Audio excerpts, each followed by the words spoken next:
Remember those puzzle games where you had to spot tiny differences between two photos or pick the odd one out? I loved to waste time playing that, and in case you hate going through all that trouble, I did it for you.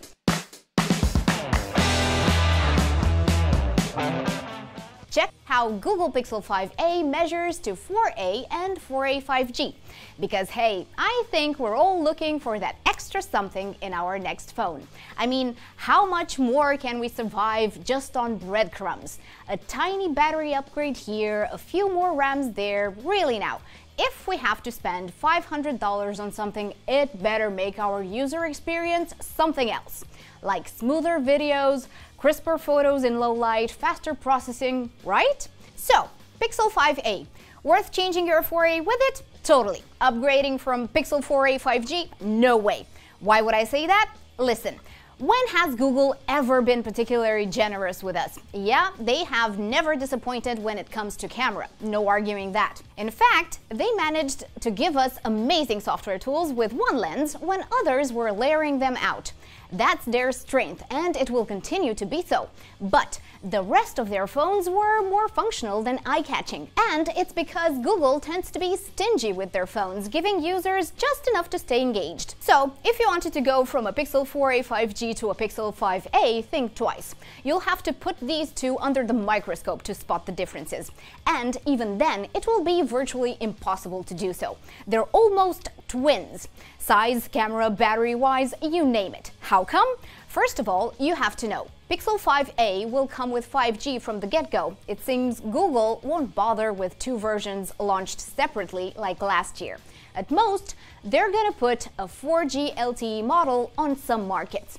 What does this mean? A bigger price, no doubt about that. The Pixel 5a won't go for $350 like the 4a, it just can't. The 5G connectivity will raise the cost. Are we talking $500 here like the 4a 5G? Probably, although I'm still holding hope for a $400 one just to sweeten the deal. 5G also means extra power needed. This means a better chip out of the box. In a year dominated by Snapdragon 888, which should run on the Pixel 6 too, Google can't parade the 730G anymore, not even for their budget line. So the company's gonna go with the 765G most likely. Not gonna lie, I'd be pleasantly surprised, and you too, trust me, if they managed to put the 780G on this one. But it might be too late in the game for that. Google should show off the phone this May 18th, after all, at the Developers Conference. The similarities with Pixel 4a 5G continue.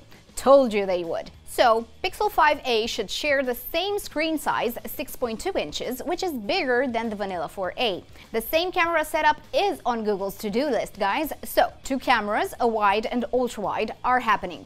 Again, for those stuck with the Pixel 4a for almost a year now, that's extremely good news. The 16-megapixel ultra-wide is most likely in the cards. But if Google cared about hardware as much or more than software, I'd say keep your hopes for a bigger output.